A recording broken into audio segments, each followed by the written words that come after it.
উচ্চ সুদ ও করহার এবং রাজনৈতিক পরিবেশ নিয়ে অনিশ্চয়তায় দেশে কমছে সরাসরি বিদেশি বিনিয়োগ বা এফডিআই এর পরিমাণ। গেল অর্থবছরের 10 মাসে এফডিআই এসেছে 91 কোটি ডলার, যা আগের অর্থবছরের একই সময়ের চেয়ে 36 কোটি ডলার কম। ব্যবসায়ী ও অর্থনীতিবিদরা বলছেন, বিনিয়োগের সংকট ও চ্যালেঞ্জগুলো যেন ভবিষ্যতে না থাকে সেটি নিশ্চিত করতে হবে। পাশাপাশি বাড়াতে হবে অর্থায়নের সুযোগ। বান্ডেল থাকলে প্রতি সেনমানিতে টাকা বাঁচবে।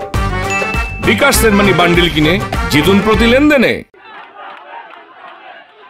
দেশে অস্থির রাজনৈতিক পরিস্থিতি ও ব্যবসায় মন্দার প্রভাবে কমেছে বিদেশি বিনিয়োগ। এমন পরিস্থিতিতে কমেছে শিল্পের উৎপাদন, পাশাপাশি বাড়ছে বেকারত্বের হার। সব মিলিয়ে আস্থাহীনতায় পড়েছেন বিনিয়োগকারীরা। বাংলাদেশ ব্যাংকের তথ্য মতে গেল 2024-25 অর্থবছরের জুলাই থেকে এপ্রিল 10 মাসে বিদেশি বিনিয়োগ এসেছে 91 কোটি ডলার, যা আগের অর্থবছরের একই সময়ে ছিল 127 কোটি ডলার। গত অর্থবছরের প্রথম 6 মাসে সরাসরি বিদেশি বিনিয়োগ এসেছে 21 কোটি ডলার। আগের বছরের প্রথম 6 মাসেই এসেছিল 33 কোটি ডলার। কেউ বলতে পারবেন যে অমুক চাইনিজ একটা গার্মেন্টস করেছে গত 8 মাসে, বা একটা স্পিনিং মিল করেছে, বা আমাদের সাথে পার্টনারশিপ করেছে।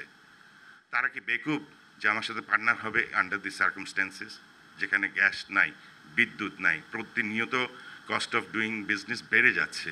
অর্থনীতিবিদদের মতে আইন শৃঙ্খলার অবনতি এবং ব্যবসায় মন্দা থাকায় বাংলাদেশে বিনিয়োগ করতে ভরসা পাচ্ছেন না বিদেশি বিনিয়োগকারীরা। ব্যাংকের উচ্চ সুদহার ও করহার কমিয়ে উদ্যোক্তাদের অর্থায়নের সুযোগ বাড়ানোর তাগিদ তাদের। পলিটিক্যাল আনসার্টেনটি ফেব্রুয়ারি মার্চ থেকে কিন্তু অ্যাকচুয়ালি বাড়ছিল, আবার এই বছরের ইলেকশন হবে নাকি হবে না, কবে হবে। তো তা সত্ত্বেও এক্সচেঞ্জ রেটের স্টেবিলিটি আছে, এটা আমি মনে করি আরেকটা টার্ন অ্যারাউন্ড।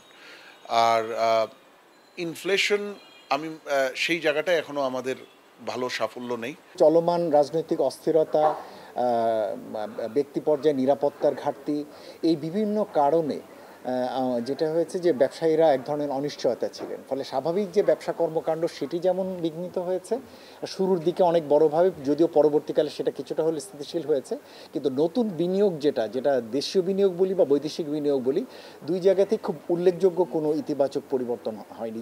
বিশ্লেষকদের মতে দেশের রাজনৈতিক স্থিতিশীলতা এলে বিনিয়োগ বাড়বে, পাশাপাশি বিদেশি বিনিয়োগকারীরাও উৎসাহিত হবে বলে মনে করেন তারা। Amirul Islam, independent news, Dhaka.